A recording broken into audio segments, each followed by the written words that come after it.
Calendar topic की शुरुआत की थी, बेसिक हमने पढ़ा था। उसके बाद मैंने बताया था आपको कि कैलेंडर का जो फर्स्ट टाइप रहेगा आपका डे फाइंड आउट या वार ज्ञात करना, दिन ज्ञात करना। आज उसी पे हम बात करते हैं। मैंने आपको बताया था कि जब हम वार ज्ञात करेंगे, दो तरीके से वार ज्ञात किया जाता है, एक कोड की सहायता से और एक बिना कोड की सहायता से। तो हम जो पढ़ने वाले हैं वो बिना कोड की सहायता से। हमारा जो बेस रहेगा वो रहेगा ओड डे। पूरा जो कैलेंडर का टॉपिक रहेगा वो किस पे बेस रहेगा? ओड डे पे बेस रहेगा, या मैं कहूं हिंदी में विषम दिनों पर। अब मैंने आपको बताया था कि विषम दिन क्या होते हैं। मान लीजिए आपसे पूछा जाए जनवरी में कितने विषम दिन होते हैं, तो आपको पता है जनवरी में 31 दिन होते हैं। तो इसको आप 7 से डिवाइड करेंगे, और जब 7 से डिवाइड करेंगे तो कितने रिमाइंडर बचेगा? 7 चौक 28, रिमाइंडर हमारे पास बचा 3। इसलिए हम जनवरी में विषम दिन निकालेंगे 3। अब बात आती है फरवरी में कितने विषम दिन होंगे। तो आपको पता है फरवरी मंथ यदि वो साधारण वर्ष है तो फरवरी में 28 डेज होंगे।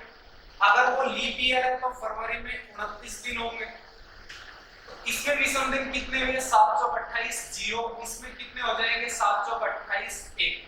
यानी फरवरी में अगर वो साधारण वर्ष है तो 0 विषम दिन होगा, अगर लीप वर्ष है तो विषम दिन होगा 1। ऐसे ही अप्रैल 30 दिन होता है, 7 चौक 28, रिमाइंडर हमारा 2 बचेगा।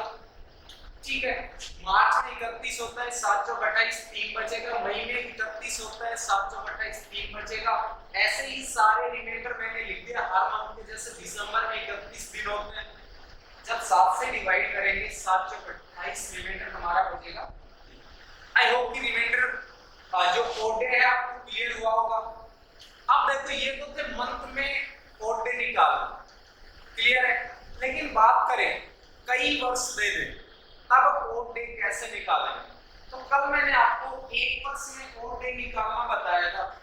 ध्यान से देखेंगे, कल मैंने आपको बताया था कि कोई भी साधारण वर्ष होता है, कोई भी साधारण वर्ष होता है या सामान्य वर्ष होता है, उसमें ओड डे आता है 1।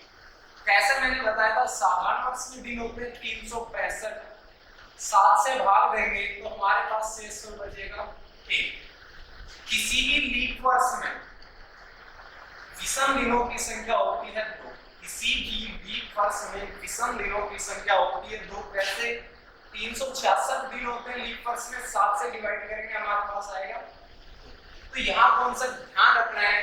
किसी भी साधारण वर्ष में 1 विषम दिन होता है, किसी भी लीप वर्ष में 2 विषम दिन होते हैं, क्योंकि पूरा बेस जो कैलेंडर का बेसिक है वो विषम दिन पे ही टिका हुआ पूरा टॉपिक। अब ध्यान से देखें, ये तो बात थी महीने की या एक वर्ष की। आपसे पूछा जाए 100 वर्षों में कितना विषम दिन होता है, या 1000 वर्षों में कितने विषम दिन होते हैं, 200 में कितने विषम दिन होते हैं, तो ध्यान से देखना।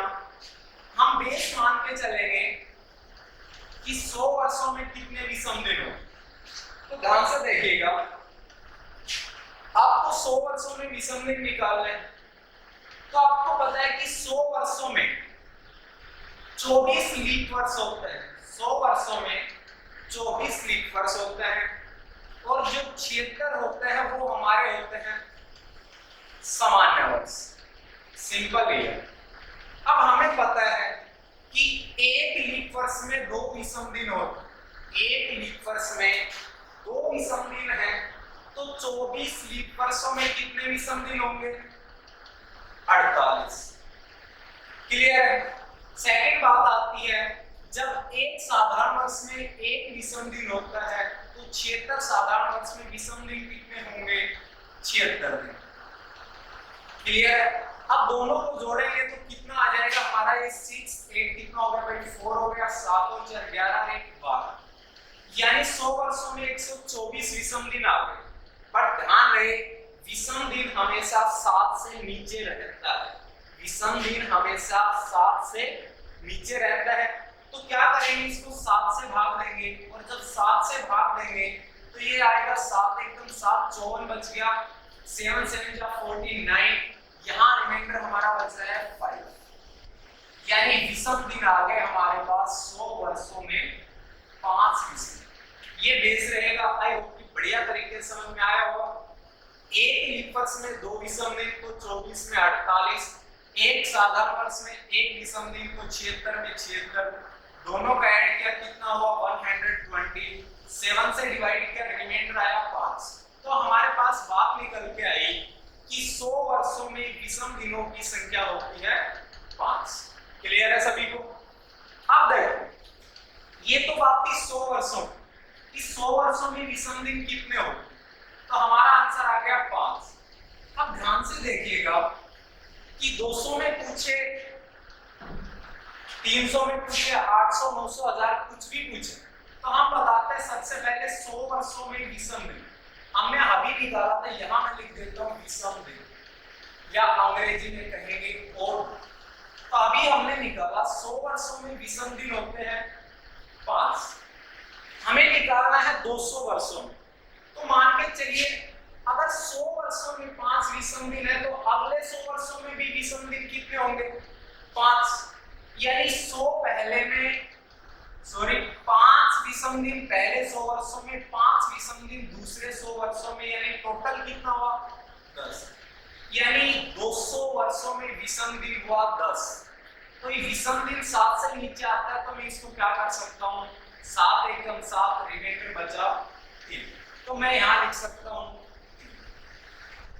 100 वर्षों में 5 विषम दिन होते हैं, 200 वर्षों में 3 विषम दिन होते हैं। ध्यान रखना मैंने ये 100 इसलिए लिखा है, अलग अलग पर्टिकुलर लिखा है। 100 इसमें 5, ये 100 तो यहाँ 200 लिख लेंगे।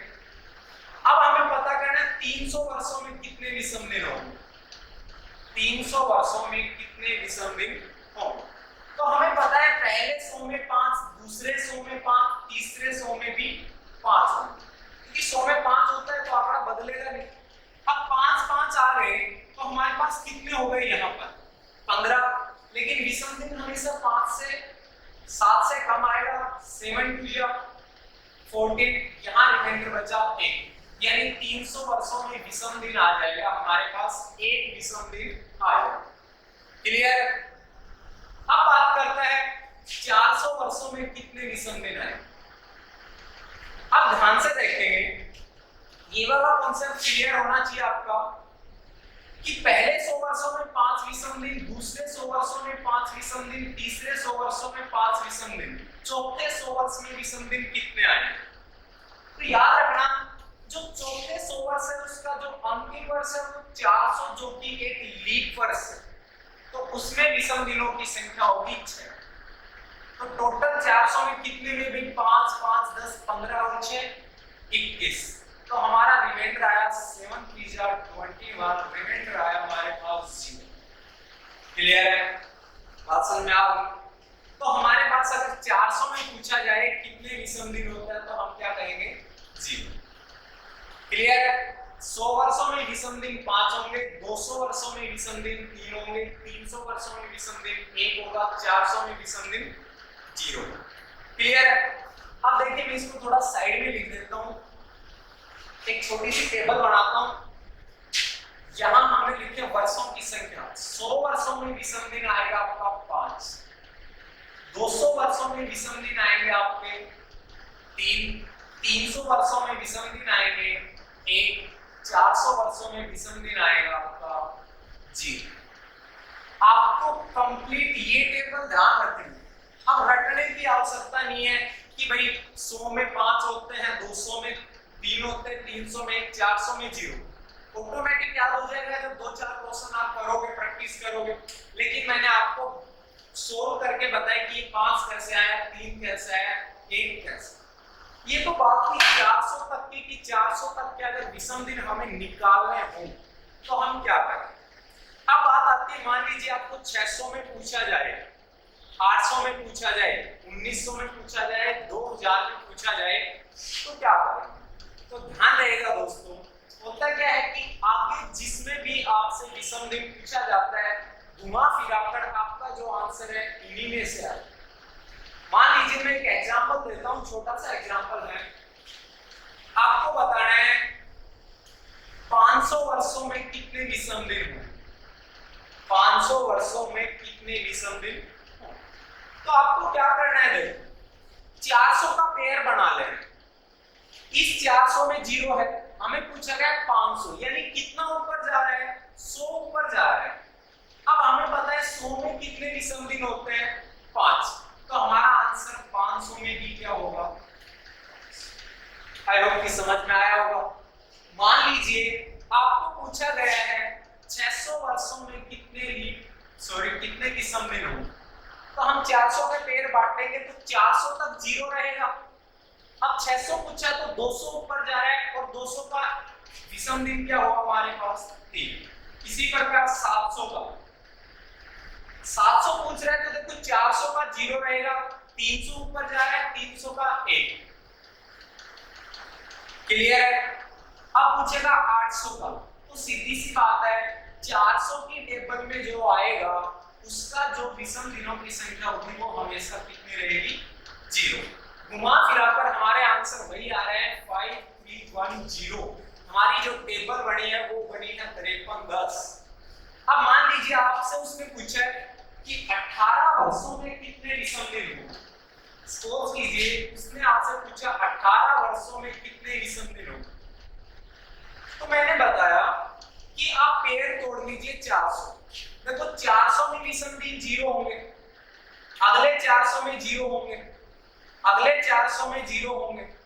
देखो 400, 800, 1200, अगले 400 में 0 होगा। या मैं कह सकता हूं 400 के बाद 800 में 0, 800 के बाद 12 में 0, 12 के बाद 1600 में 0। अब 1600 का हमारा 0 रिमाइंडर आ रहा है क्योंकि 400 की उसमें है टेबल में। अब हमें देखना है 1800, तो आप ये देखो 400 से कितना होगा, 1600 से कितना ऊपर जा रहा है, 1800, 200 ऊपर जा रहा है और 200 का हमारा रिमाइंडर क्या है, 3। तो हमारा आंसर आ जाएगा 1600 वर्षों में 3 विषम दिन। क्लियर है। आपको 1900 में बताना होता तो देखो 400, 800, 1200, 1600, इसका पेयर 0 रहेगा। अब 1900 बताए ना तो 1600 से 300 ऊपर जा रहा है, 300 का रिमाइंडर हमारा कितना है, 1। तो 1900 का भी क्या रहेगा, 1। आई होप कि बढ़िया तरीके से समझ में आया होगा। अगर ये चीज आपको समझ में आती है तो वार याद करना, कैलेंडर की रिपीटेशन, या हम कहें किसी भी शताब्दी का प्रथम दिन या किसी भी शताब्दी का अंतिम दिन हम इस तरीके से बिना किसी कोड के आसानी से सोल्व कर सकते हैं। अब देखिए हम क्वेश्चन निकालते हैं, ध्यान से देखना, वार याद करना। हमारा जो फर्स्ट टाइप का यहाँ क्वेश्चन है वो रहेगा वार याद करना। मान लीजिए मैं क्वेश्चन लेता हूं यहाँ पर 15 मार्च 2013। आपसे पूछा गया है 15 मार्च 2013 का क्या वार हो। तो यहां ध्यान रखें आपको जो वार के कोड है वो याद रखने पड़ेंगे क्योंकि बड़ी महाभारत है नहीं। आप सिर्फ एक याद रखेंगे उसके बाद ऑटोमेटिक याद होंगे। याद रखेंगे आप सोमवार को आप बेस मान लीजिए, सोमवार का जो आपका कोड रहेगा वो रहेगा 1। उसके बाद मंगलवार आ जाएगा, मंगलवार का कोड रहेगा 2। उसके बाद बुधवार आ जाएगा, बुधवार का कोड रहेगा 3। उसके बाद आ जाएगा आपका बृहस्पति, कोड रहेगा 4। उसके बाद आ जाएगा आपका शुक्रवार, कोड रहेगा 5। उसके बाद आ जाएगा आपका शनिवार, कोड रहेगा 6। उसके बाद आ जाएगा रविवार, रविवार का कोड आप देखो 6 के बाद 7, लेकिन मैंने कहा था कोड हमेशा 7 से नीचे आता है या विषम दिन हमेशा 7 से नीचे, तो मैं 7 को 7 से भाग दूं तो रिमाइंडर कितना रहेगा, 0। इसलिए मैं रविवार को यहाँ क्या मान लेता हूँ, 0। अब क्वेश्चन सॉल्व करते हैं, ध्यान से देखेंगे। हमें ये क्वेश्चन सॉल्व करने के लिए कुछ नहीं चाहिए, ना तो किसी महीने के कोड चाहिए ना किसी शताब्दी का कोड चाहिए, हमें सिर्फ विषम दिन चाहिए। और विषम दिन आपको मैंने बहुत ही बढ़िया तरीके से समझा दिया विषम दिन कैसे निकल के आए, ठीक है। अब बस एक बात और समझ लीजिए, मान लो इसने दे रखा है 2013, इसको आप पेड़ में अगर तोड़ोगे तो कैसे तोड़ोगे, 2000 प्लस में 13। ये चीज सीख लीजिए, नॉर्मल सी चीज है, एलकेजी के बच्चे को बताया जाए वो भी समझ जाए, ठीक है। अगर मैं कहूं 2019, अगर इसको पेड़ में तोड़ना है तो हम क्या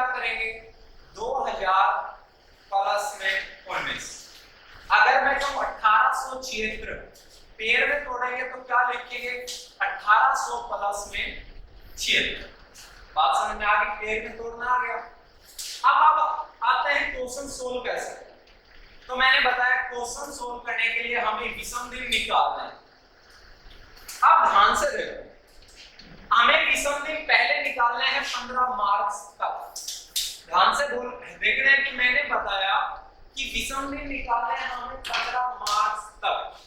तो आप शुरू कहां से करोगे? हमें 15 मार्च जाना है तो शुरू जनवरी से होगा। अब सीधी सी बात है, तो जनवरी में विषम दिन कितने होते हैं? 3 होते हैं। प्लस में जनवरी के बाद हमें जाना है फेब मंथ में यानी फरवरी में। फरवरी में विषम दिन या तो 0 आएगा या 1। शर्त है अगर वो लीप वर्ष होगा तो 1, अगर साधारण वर्ष है तो 0। हमें पता है कि फरवरी यहाँ साधारण वर्ष है, इसलिए हम क्या करेंगे यहाँ पर फरवरी में 0। फरवरी में 0 हो गया। अब देखते हैं मार्च। अब मार्च का आप यहाँ 3 नहीं लेंगे, क्यों? क्योंकि हमें सिर्फ 15 मार्च तक निकालना। तो 15 दिन हुए, 15 मार्च का मतलब 15 दिन। तो 15 दिन में विषम दिन कितने आएंगे? देखो 7 से डिवाइड करेंगे, 7 2 जा 14, एक विषम दिन। तो मैं 15 की जगह यहाँ क्या लिख सकता हूँ? 1। बात समझ में आ गई? उसके बाद आपको क्या करना है? उसके बाद करना है आपको कि 2013 में कितने विषम दिन आएंगे।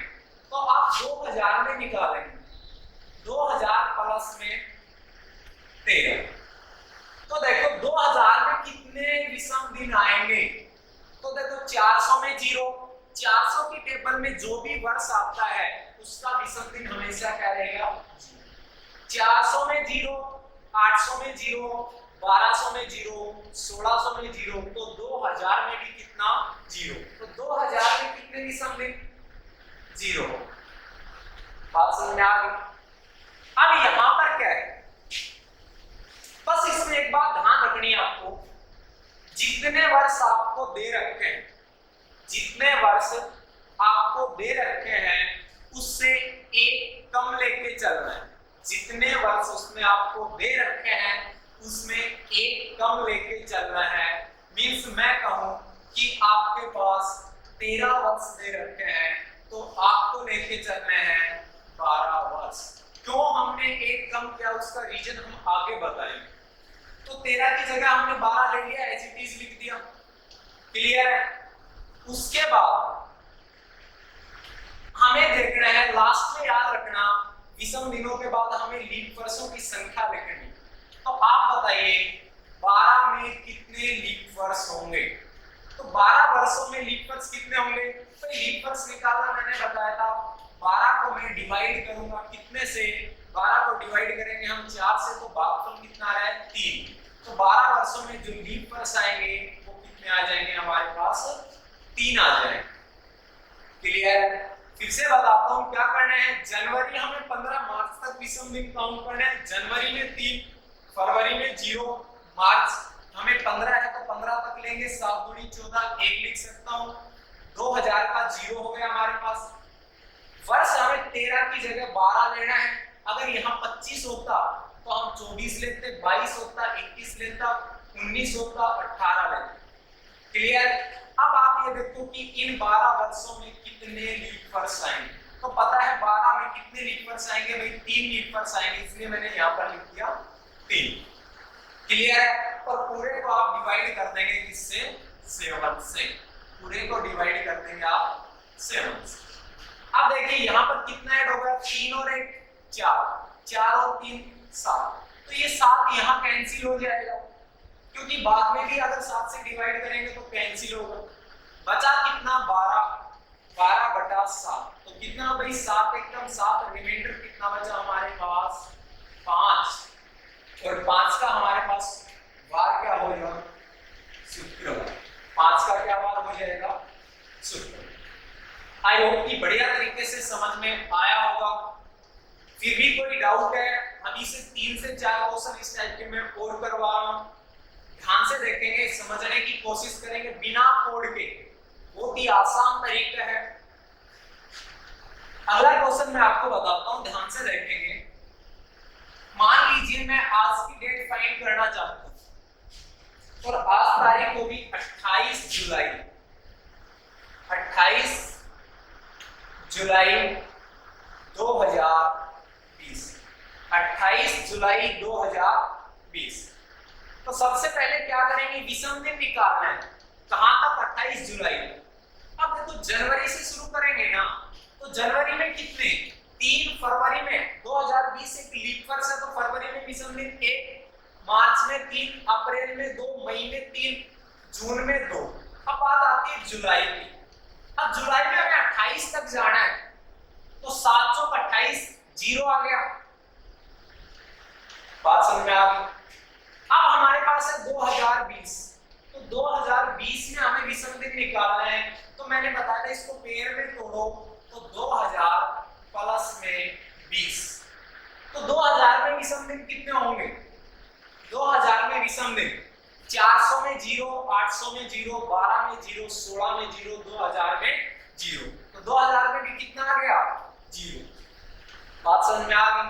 उसके बाद मैंने बताया था जितने वर्ष आपको दे रखे हैं उससे एक कम लेके चलना है।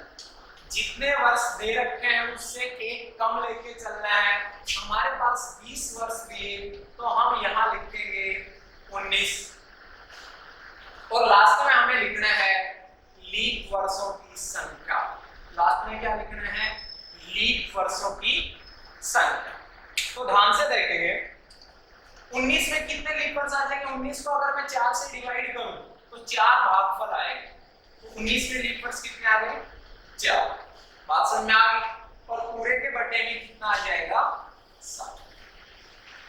अब ध्यान से देखो, कई बच्चे क्या करते हैं कि इसको कंप्लीट को जोड़ देते हैं। एक बात बताइए, अगर मैं यहाँ 7 + 7 करता हूं और अपॉन में 7, अगर मैं इस 7 और 7 14 जोड़ के 7 से भाग करूंगा तो रिमाइंडर कितना आएगा? 0। भागफल कितना आएगा? 0। लेकिन अगर मैं इस 7 को यहाँ से भी काट दूं, यहाँ से भी काट दूं, तो भी तो 0 आ रहा है। तो याद रखो यहाँ जो कट रहा है उसको काट दो। बात समझ में आ गई? तो ध्यान से देखेंगे, देखिए 3 और 2 5 और 2 7, हमारा ये 7 कैंसिल हो गए। ठीक है, यहाँ कितना बचा? 3 और 1 4, 4 और 3 7, तो ये 7 भी हमारा कैंसिल हो गया, यानी यहाँ तक सब कुछ कैंसिल हो गया। ठीक है, उसके बाद 0 0 19 है, तो 7 और 14 कितना बच गया? 5। यहाँ कितना बच गया? 4, यानी 5 और 4 9। फाइनली हमारे पास 9 बचा है। 7 से डिवाइड करेंगे, 7 एकम 7, रिमाइंडर कितना आ गया? 2। और 2 का क्या वार है हमारे पास? मंगलवार। 2 का क्या वार हो जाएगा? मंगलवार। तो 28 जुलाई 2020 को हमारा जो वार रहेगा वो क्या रहेगा?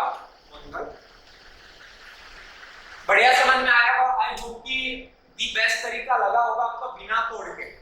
ठीक है, ऐसा नहीं कि भाई कोड से हम करवा नहीं सकते, कोड से भी करवाएंगे एक बार, लेकिन फिलहाल आप इस मेथड से देखें, मेरे हिसाब से दी बेस्ट मेथड है। आपको कुछ नया सीखने को जरूर मिला होगा। फिर से एक बार बता देता हूं क्या करना है। इसमें 28 जुलाई पूछा है तो आपको 28 जुलाई तक विषम दिन निकालना है। विषम दिन आपको ऑटोमेटिक याद हो जाते हैं। जनवरी में 31 दिन है तो 3 आएगा, फरवरी में 28 है तो 0, 29 है तो 1। उसके बाद आपको एक सीरीज बनती है 3 2 3 2 3 2। तो हमने जनवरी में 3 निकाला, फरवरी में 1 क्योंकि 2020 हमारे का लीप वर्ष है, मार्च में हमारा 3 आएगा, अप्रैल में 2, मई में 3, मई के बाद जून, जून में 2। अब जुलाई 2000 है, ठीक है ना? सॉरी 28 जुलाई है तो 28 को 7 से भाग लेंगे, 7 चौक 28, 0 आ गया। बात समझ में आई? अब 20 दे रखा है लेकिन हमें देना है 1 कम, तो 1 कम करेंगे 19, तो 19 हमने एज इट इज लिख दिया। अब ये देखना है 19 में कितने लीप वर्ष आएंगे, तो 19 में 4 लीप वर्ष आएंगे, 4 हो गया। सभी को डिवाइड किया, लास्ट में हमारे पास 9 बचा। 7 से डिवाइड करेंगे, रिमाइंडर 2 आएगा। 2 का हमारे पास क्या है? मंगल। क्लियर है? मैं लास्ट 2 क्वेश्चन करवा देता हूं इसके।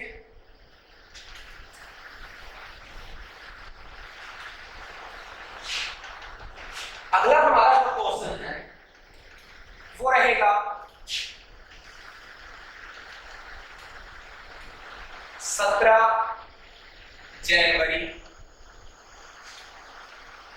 1922, 17 जनवरी 1922 को क्या हुआ?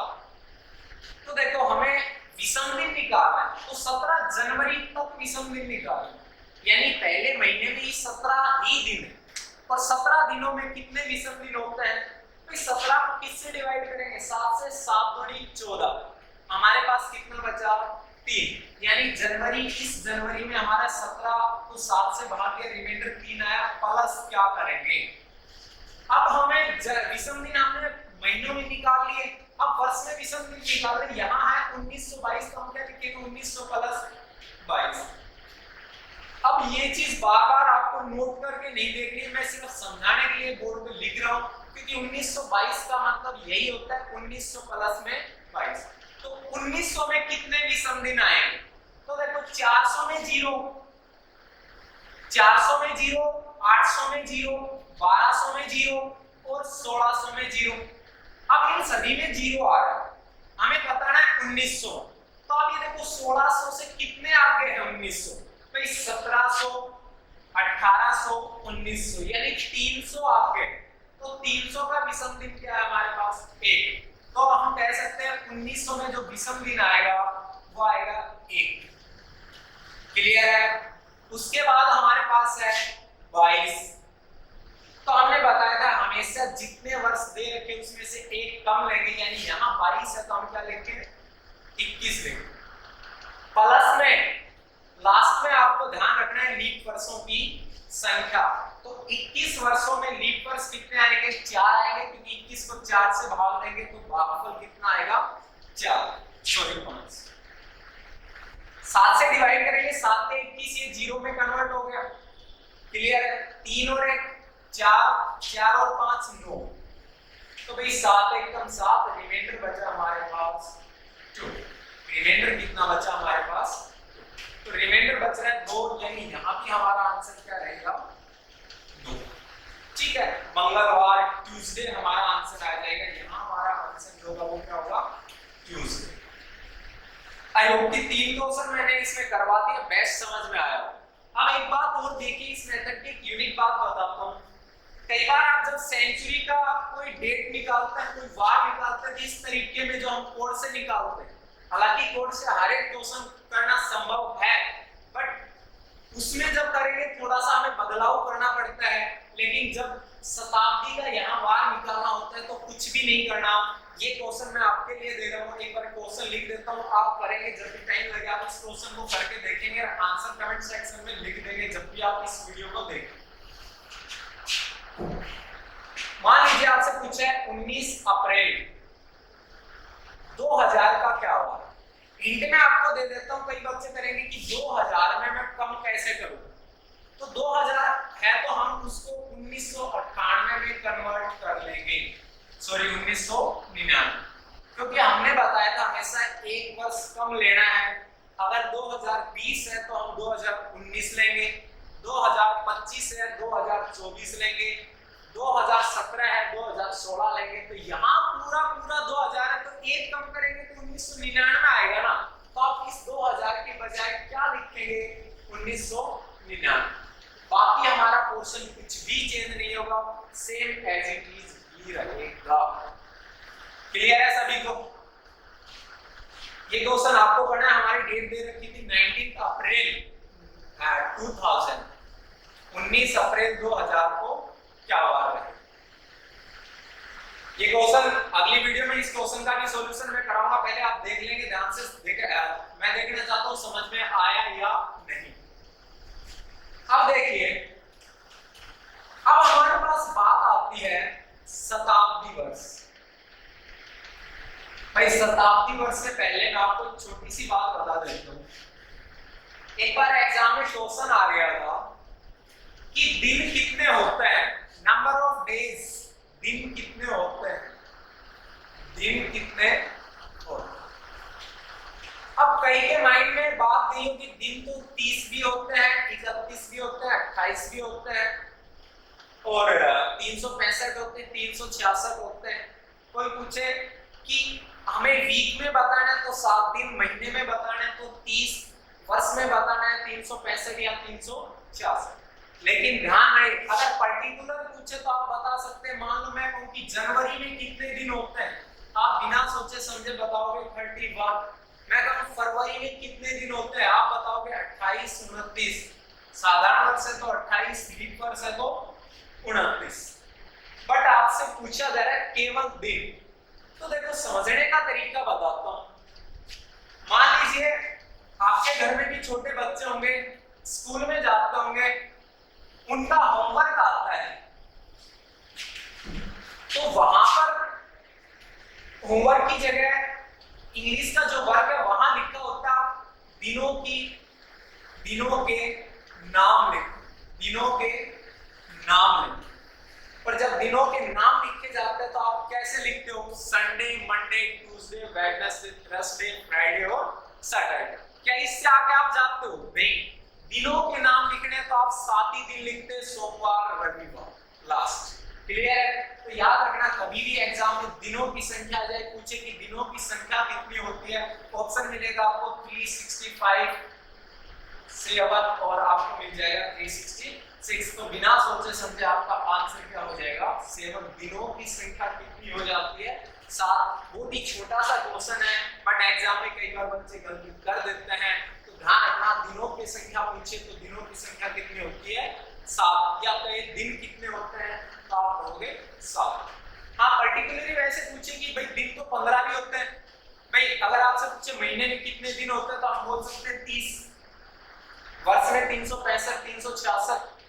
बात समझ में आ गई? सप्ताह में पूछे तो 7। एक सप्ताह में कितने दिन हो गए? 7 हो गए। 2 सप्ताह में दिनों की संख्या पूछे कितना हो जाएगा? 14। 3 सप्ताह में पूछे 21। तो ये क्वेश्चन ध्यान से करेंगे। अब देखिए हम नेक्स्ट टाइम लेके चलते हैं।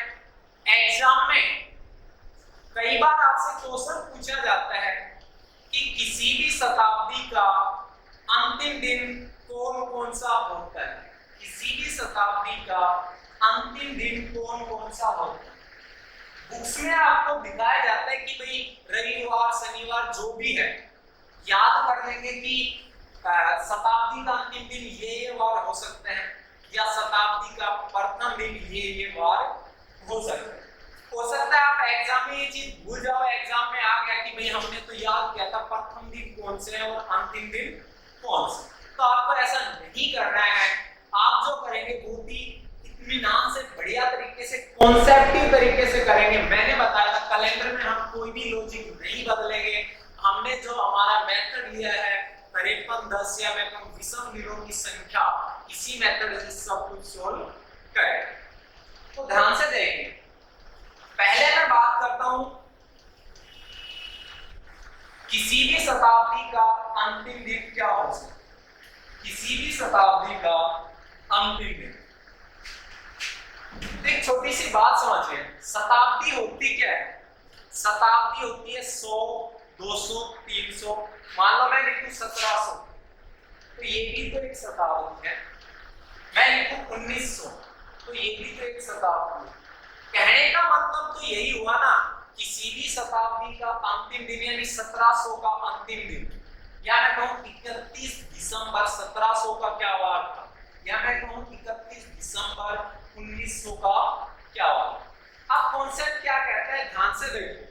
जितने विषम दिन होते हैं वार भी उसी हिसाब से फाइंड होके आएगा। अब करना क्या है आपको, ध्यान से देखो, कुछ भी नहीं है। पहली शताब्दी की मैं बात करता हूं। अगर मैं वर्तमान में बात करूं तो हमारी 21वीं शताब्दी चल रही है। क्लियर है? यानी 20 शताब्दी खत्म होकर शताब्दी कौन सी चल रही है? 21वीं। बात समझ में आ गई? अब मैं बात करता हूं प्रथम शताब्दी का अंतिम दिन। प्रथम शताब्दी का अंतिम दिन, ध्यान से देखेंगे। प्रथम शताब्दी का अंतिम दिन क्या होगा? प्रथम शताब्दी का अंतिम दिन क्या होगा? अब यहां पहले कॉन्सेप्ट समझे कि प्रथम शताब्दी शुरू कहां से ही होगी। प्रथम शताब्दी 1 से शुरू हुई थी भाई, 0, 1, 1, यानी जब कैलेंडर बना उस समय डेट, पहली डेट जो थी वो क्या थी? 1, 1, 1, यानी 1 तारीख फर्स्ट आपका जो महीना जनवरी और पहला ही वर्ष, तो अंतिम क्या हो जाएगा 100वां वर्ष। जब 100वां वर्ष खत्म होगा वही तो अंतिम वर्ष माना जाएगा। तो यहां देखो प्रथम शताब्दी का अंतिम दिन यानी 100वां वर्ष। भाई पहली शताब्दी 100वीं खत्म हुई ना, तो 100 का विषम दिन कितना है अपना 5, 100 में विषम दिन कितना 5, और 5 का वार क्या शुक्रवार। 5 का वार क्या हो जाएगा हमारे पास यहाँ पर शुक्रवार। तो हम यहाँ पर लिख सकते हैं शुक्र। ये बात थी सिर्फ पहली शताब्दी का अंतिम दिन। भाई 100वां पहली शताब्दी का अंतिम दिन या अंतिम वर्ष 100वां होगा, ठीक है, तो उसका अंतिम दिन क्या आएगा शुक्रवार। क्लियर है। अब मैं बात करता हूं दूसरी शताब्दी का अंतिम दिन। अब बात समझ में आई कि दूसरी शताब्दी शुरू कहां से होगी 101 से शुरू होगी और खत्म कहां पे हो जाएगी 200। दूसरी शताब्दी कहां पे खत्म होगी 200, यानी 200 दूसरी शताब्दी का अंतिम दिन क्या होगा। तो आप यहां देख लो 200 में विषम दिन कितने 3 है, तो सीधी सी बात है दूसरी शताब्दी का अंतिम दिन भी क्या होगा 3 होगा, यानी हमारा आंसर क्या आ जाएगा यहाँ पर बुधवार। आंसर क्या आ जाएगा यहाँ पर बुधवार। बात समझ में आई। क्लियर है, क्योंकि 200 में विषम दिन 3 होते हैं तो आपका आंसर 3 वाला लिखेंगे बुधवार। कॉन्सेप्ट चेंज नहीं हो रहा। अब तीसरी शताब्दी का अंतिम दिन पूछ रहा है आपसे, तीसरी शताब्दी यानी 300वां वर्ष। तो तीसरी शताब्दी यानी 300 और 300 में विषम दिन कितना 1, यानी तीसरी शताब्दी का जो अंतिम दिन है वो आंसर क्या आ जाएगा हमारा 1। ठीक है, देखो 300 में 1 बच रहा है तो 1 का क्या वार हमारा सोमवार। 1 का क्या वार हो जाएगा सोमवार। बात समझ में आ गई। अब कह रहा है चौथी शताब्दी का अंतिम दिन क्या होगा। चौथी शताब्दी का अंतिम दिन क्या होगा। तो चौथी शताब्दी हमारे 400 है, 400 ठीक है, और 400 में विषम दिन 0, और यहाँ 0 किसका कोड है रविवार का। यहाँ 0 किसका कोड है रविवार का। बात समझ में आई। प्रथम शताब्दी का अंतिम दिन शुक्रवार। प्रथम शताब्दी का अंतिम दिन क्या हुआ था शुक्रवार। दूसरी शताब्दी का अंतिम दिन बुधवार। तीसरी शताब्दी का अंतिम दिन सोमवार। चौथी शताब्दी का अंतिम दिन रविवार। तो याद रखना एग्जाम में ऐसे भी आता है कि भाई तीसरी शताब्दी का अंतिम दिन क्या है, और भी मैं आपको बताऊंगा, लेकिन एग्जाम में जो ज्यादातर क्वेश्चन आता है वो क्या आता है, कहेगा किसी भी शताब्दी का अंतिम दिन कौन सा हो सकता है। तो किसी भी शताब्दी के अंतिम दिन शुक्रवार भी हो सकता है, बुधवार भी हो सकता है, सोमवार भी और रविवार भी। मान लो आपको ऑप्शन में दे दे, पूछा उसने कि किसी भी शताब्दी का अंतिम दिन निम्न में से हो सकता है। ऑप्शन दे दिया शुक्रवार, ऑप्शन दे दिया सोमवार, ऑप्शन दे दिया रविवार, और एक ऑप्शन दे दिया मंगलवार। या सॉरी, क्वेश्चन ये पूछ रहा है किसी भी शताब्दी का अंतिम दिन नहीं हो सकता, अंतिम दिन नहीं हो सकता। तो हमें पता है शुक्रवार किसी भी शताब्दी का प्रथम दिन हो सकता है, सोमवार किसी भी शताब्दी सॉरी अंतिम दिन आएगा, सोमवार किसी भी शताब्दी का अंतिम दिन हो सकता है, ऐसे रविवार भी अंतिम दिन हो सकता है, लेकिन मंगलवार का यहाँ कोई भी जिक्र नहीं है। तो हमारा आंसर आ जाएगा मंगलवार किसी भी शताब्दी का अंतिम दिन नहीं हो सकते। कोई भी शताब्दी हो, कोई भी 5वीं 10वीं 19वीं 20वीं या 18वीं 16वीं 12वीं 13वीं जो भी हो, उनका जो अंतिम दिन है वो सिर्फ आएगा या तो शुक्रवार या बुधवार या सोमवार या रविवार। बात समझ में आ गई। क्लियर है। तो किसी भी शताब्दी का अंतिम दिन आप आसानी से निकाल सकते हो। 100 पहली शताब्दी का अंतिम दिन 100 है, 100 में रिमाइंडर 5 का शुक्रवार। क्लियर है। अब मैंने बताई वर्तमान में 21वीं जो स्थिति चल रही है उसके अकॉर्डिंग एग्जाम में क्वेश्चन आ गया कि भाई हमें बताओ 14वीं शताब्दी का अंतिम दिन क्या होगा। एग्जाम में आपसे पूछा 14वीं शताब्दी का अंतिम दिन क्या होगा।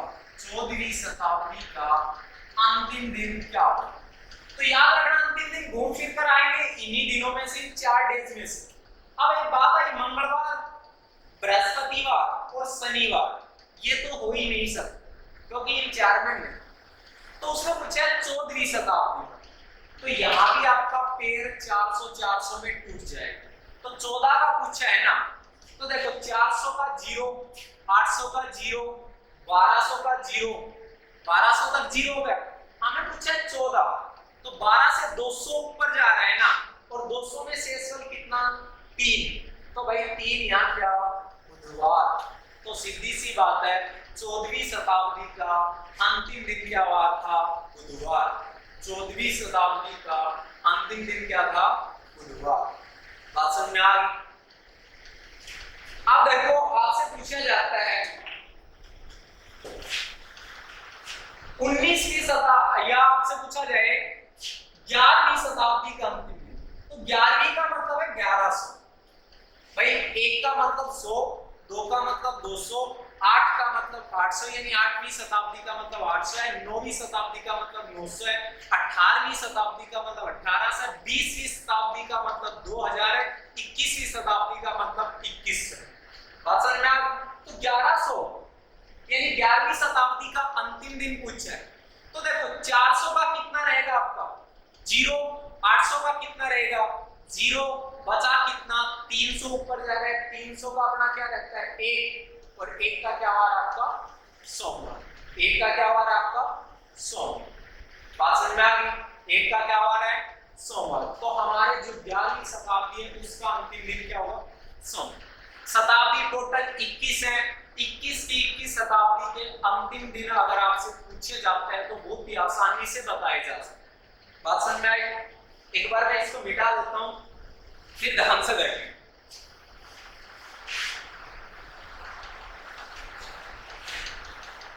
आपसे पूछ लिया उसने, मान लो कि भाई 1300 या 13वीं शताब्दी का अंतिम दिन क्या होगा, 13वीं शताब्दी का अंतिम दिन क्या होगा। तो देखो 13वीं का मतलब 1300 है, और 1300 देखो 400, 800, 1200, तो 1200 का 0 रहेगा क्योंकि 400 400 में हमेशा 0 आता है।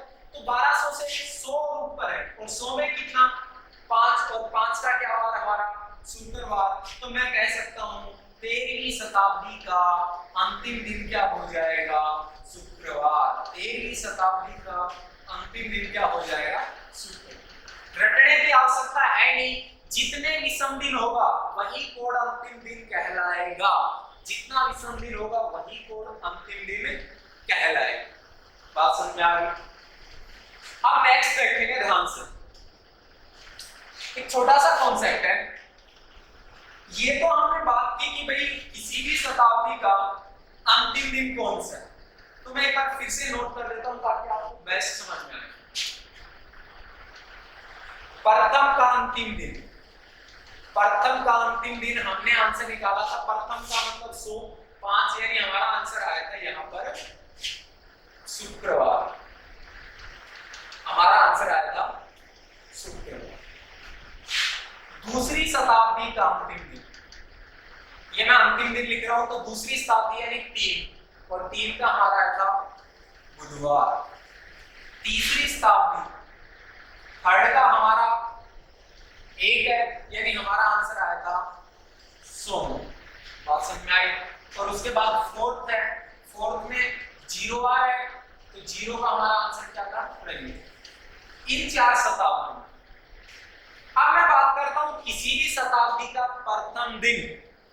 बुक में देखोगे रट ना सिखाएंगे कि बुक में है, आपको दे देंगे 4 दिन ये है, भाई ये अंतिम दिन होते हैं, याद कर लीजिए, और ये प्रथम दिन होते हैं।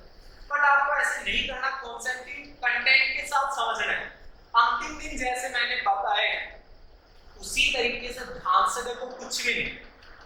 आप एक बात बताते हैं, यहाँ एक कॉन्सेप्ट ध्यान रखना, जब पहला कैलेंडर बना था 010 1001, यानी पहला कैलेंडर बना तो पहली तारीख यही रही होगी। तो याद रखना, जब पहला कैलेंडर बना था तो वार क्या रखा गया था, सोमवार रखा गया। ये चीज ध्यान रखना। पहली जो शताब्दी बढ़ेगी, पहला जो कैलेंडर बना था, उसकी शताब्दी का प्रथम दिन क्या था, सोमवार। ये चीज आपको याद रखनी होती है, तो याद रखो। अब मैं बात कर रहा हूं प्रथम दिन, तो प्रथम दिन ये शताब्दी है, प्रथम शताब्दी का प्रथम दिन, ये हमेशा याद रखना है। एग्जाम में बहुत बार आता है कि पहली शताब्दी का क्या वार था, तो आपका आंसर क्या रहेगा, सोमवार। या ये क्वेश्चन ऐसे नहीं आए, मान लो कई बार तो ऐसे पूछेगा प्रथम शताब्दी का प्रथम दिन, एग्जाम में ऐसे आ जाता है कि फर्स्ट एडी का प्रथम दिन क्या था, फर्स्ट एडी का प्रथम दिन क्या था, तो आपका आंसर क्या रहेगा, सोमवार। तो प्रथम दिन क्या था, पहली शताब्दी का प्रथम दिन था सोमवार। पहली शताब्दी का अंतिम दिन क्या हो गया, शुक्रवार। अब बात करते हैं दूसरी शताब्दी का अंतिम दिन। दूसरी शताब्दी का अंतिम दिन हमने निकाल लिया। दूसरी शताब्दी का प्रथम दिन, दूसरी शताब्दी का प्रथम दिन, दूसरी शताब्दी का प्रथम दिन। अब एक बात बताइए, दूसरी शताब्दी शुरू कब हुई होगी, पहली शताब्दी खत्म हुई 100 पे, तो दूसरी शताब्दी शुरू होगी 101, और 100 का क्या वार था, मैंने बताया था शुक्रवार, तो 101 का क्या वार हो जाएगा, शनिवार। भाई पहली शताब्दी खत्म हुई मान लो शुक्रवार को, तो अगली शताब्दी शुरू होगी जस्ट, तो शनिवार ही तो होगा, तो दूसरी शताब्दी का प्रथम दिन क्या हो गया, शनिवार। दूसरी शताब्दी का प्रथम दिन क्या हो गया, शनिवार। आपसे पूछेगा तीसरी शताब्दी का प्रथम दिन, तीसरी शताब्दी का प्रथम दिन, तो आप ये देखो दूसरी शताब्दी का अंतिम दिन क्या था, तो दूसरी शताब्दी का अंतिम दिन क्या हुआ था, बुधवार। तो तीसरी शताब्दी कौन सी होगी, 201, यानी बुधवार से अगला दिन, यानी हमारा आंसर क्या होगा, गुरुवार, या मैं बोल सकता हूं बृहस्पति। बात समझ में आ गई। उसके बाद आता है आपका तीसरी शताब्दी, तीसरी शताब्दी, तीसरी शताब्दी का प्रथम दिन गुरुवार हो गया। अब आता है चौथी शताब्दी का प्रथम दिन, कौन सी शताब्दी का, चौथी शताब्दी का प्रथम दिन, चौथी शताब्दी का प्रथम दिन, चौथी शताब्दी का प्रथम दिन। तो याद रखेंगे चौथी शताब्दी का प्रथम दिन, तो याद रखो जब तीसरी शताब्दी खत्म होगी तभी तो चौथी शताब्दी शुरू होगी, और तीसरी शताब्दी सोमवार को खत्म हो रही है, तो चौथी शताब्दी कब शुरू होगी, मंगलवार को, तो चौथी शताब्दी कब शुरू होगी, मंगलवार को। तो ये हमने शताब्दी के प्रथम दिन और अंतिम दिन पढ़ लिए हैं। किसी भी शताब्दी का प्रथम दिन सोमवार, शनिवार, गुरुवार और मंगलवार हो सकते हैं। किसी भी शताब्दी का अंतिम दिन रविवार, सोमवार, बुधवार और शुक्रवार हो सकते हैं। बात समझा? अब ये तो बात थी कि भाई शताब्दी का प्रथम दिन कौन कौन सा, लेकिन क्वेश्चन घुमाकर देगा। क्वेश्चन कैसे देगा, एग्जाम में आएगा क्वेश्चन, बताओ किसी भी शताब्दी का प्रथम दिन नहीं हो सकता, किसी भी शताब्दी का प्रथम दिन नहीं हो सकता। ऑप्शन में उसने दे दिया शुक्रवार, सोमवार, ऑप्शन दे दिया उसने भाई शनिवार, और ऑप्शन दे दिया गुरुवार। क्वेश्चन क्या पूछा है, किसी भी शताब्दी का प्रथम दिन नहीं हो सकता। अब ध्यान से समझेंगे, प्रथम दिन तो हमें पता है गुरुवार प्रथम दिन है, शुक्रवार अंतिम दिन है, इसका मतलब ये तो अंतिम है तो प्रथम हो ही नहीं सकता। हमारा आंसर होगा शुक्रवार है वो किसी भी शताब्दी का प्रथम दिन नहीं हो सकता। बात समझ आ गई? तो ये दिन है। हाँ, सोमवार एक ऐसा दिन है, एग्जाम में कई बार क्वेश्चन आता है वो कौन सा दिन है या कौन सा वार है जो किसी भी शताब्दी का प्रथम और अंतिम दोनों दिन हो सकता है। तो सोमवार एकमात्र ऐसा दिन है जो किसी भी शताब्दी का प्रथम दिन भी होता है और अंतिम दिन देखिए पहली शताब्दी का प्रथम दिन सोमवार है और ये अंतिम दिन भी यहाँ पर आपका मिल जाएगा सोमवार, जो हमने लिखा था। पर दूसरी ये तीसरी शताब्दी का अंतिम दिन सोमवार। ठीक है, सोमवार एक ऐसा वार है जो किसी भी शताब्दी का प्रथम दिन भी होता है और अंतिम दिन भी होता है। बात समझ में आ गई? अब देखो इसी पे क्वेश्चन निकालते हैं, ध्यान से देखना है, कुछ भी नहीं है। हम इसको मिटा देते हैं, मैं वार नहीं लिख रहा, हमें सिर्फ इन्हीं को आधार रखते हुए आंसर बताना है। प्रथम दिन भी हम निकालने सीखेंगे, फिर से एक बार ध्यान से बता देता हूं। अंतिम दिन हमारा जो क्वेश्चन है वो क्वेश्चन है कि भाई 18वीं शताब्दी का प्रथम दिन क्या हो? 18वीं शताब्दी का प्रथम दिन क्या हो? आप मेरे को एक बात बताएं, याद नहीं आपको सोमवार है मंगलवार है, कोई फर्क नहीं पड़ता। कॉन्सेप्ट और कंटेंट अगर आपके पास है तो रिमाइंड अपने आप हो जाएगा। तो याद रखो भाई प्रथम दिन कब आता है? अंतिम दिन के जस्ट आगे। तो मान लीजिए उसने आपसे पूछा 18वीं शताब्दी का प्रथम दिन, तो आप निकाल लो 17वीं का अंतिम दिन, 17वीं का अंतिम। और 17वीं का मतलब है 1700, तो 400 का 0, 800 का 0, 1200 का 0 और 1600 का 0। 1700 यानी 100 ऊपर 100 का क्या है 5 और 5 का क्या शुक्रवार। तो 17वीं शताब्दी का अंतिम दिन क्या है? शुक्रवार। भाई 17वीं शताब्दी खत्म होते ही शुरू क्या हो जाएगी? 18वीं शताब्दी। तो शुक्रवार से जस्ट आगे का दिन है वो 18वीं शताब्दी का पहला दिन, यानी क्या आ जाएगा? शनिवार। क्या आंसर आ जाएगा भाई? शनिवार। बात समझ में आ गई? आपको सिर्फ और सिर्फ ये विषम दिन याद रखने हैं और ये भी हमने निकाले सोल्व आउट करके बताया कैसे निकाले जाओ। बात समझ में आई? क्लियर? उसके बाद देखो एक क्वेश्चन और पूछते हैं आपसे, एग्जाम में मान लो पूछिए आपसे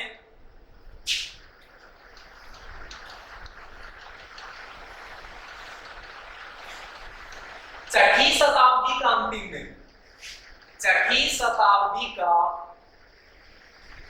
प्रथम दिन क्या होगा? अंतिम की बजाय आप प्रथम दिन निकालेंगे, बढ़िया है। कह रहा है छठी शताब्दी का प्रथम दिन क्या होगा? छठी शताब्दी का प्रथम दिन क्या होगा? छठी शताब्दी का प्रथम दिन क्या होगा? तो ध्यान से देखेंगे, आपसे पूछा छठी शताब्दी का प्रथम दिन, तो आपको पता है छठी शताब्दी का प्रथम दिन कब शुरू होगा? जब 5वीं शताब्दी खत्म होगी। और 5वीं शताब्दी का मतलब है 500, तो 500 का अंतिम दिन निकाल लीजिए आप। 500 देखो 400 का 0, तो 100 आगे है, यानी 100 आगे है, तो क्या 5 और 5 का क्या वार है? शुक्रवार। तो अगर यहाँ शुक्रवार है तो यहाँ आपका आंसर क्या आ जाएगा? शनिवार। यहाँ आंसर क्या आ जाएगा? शनिवार। आई होप कि ये कॉन्सेप्ट आपको, ये कंटेंट आपको बहुत ही बढ़िया तरीके से समझ में आ जाएगा। आज की क्लास में इतना ही रहेगा। कल जो हम नेक्स्ट जो कंटेंट लेके आएंगे वो भी एक यूनिक कंटेंट होगा, जिसमें आपको कैलेंडर की रिपीटेशन बताई जाएगी नए अंदाज से। 28 आपने सुना होगा कैलेंडर की रिपीटेशन 28 6 11 11 में होती है। इसी कंटेंट को हम पूरा कंप्लीट बताएंगे कि कैलेंडर की रिपीटेशन आपकी होती कैसे। आपने पढ़ा सिर्फ इतना है कि 6 11 11 में होती है, क्यों होती है, रीजन क्या है, कैसे होती है, ये हम कल की क्लास में पढ़ेंगे। आज के लिए इतना ही रहेगा, तब तक आप पढ़ाई का आनंद लें। जय जय।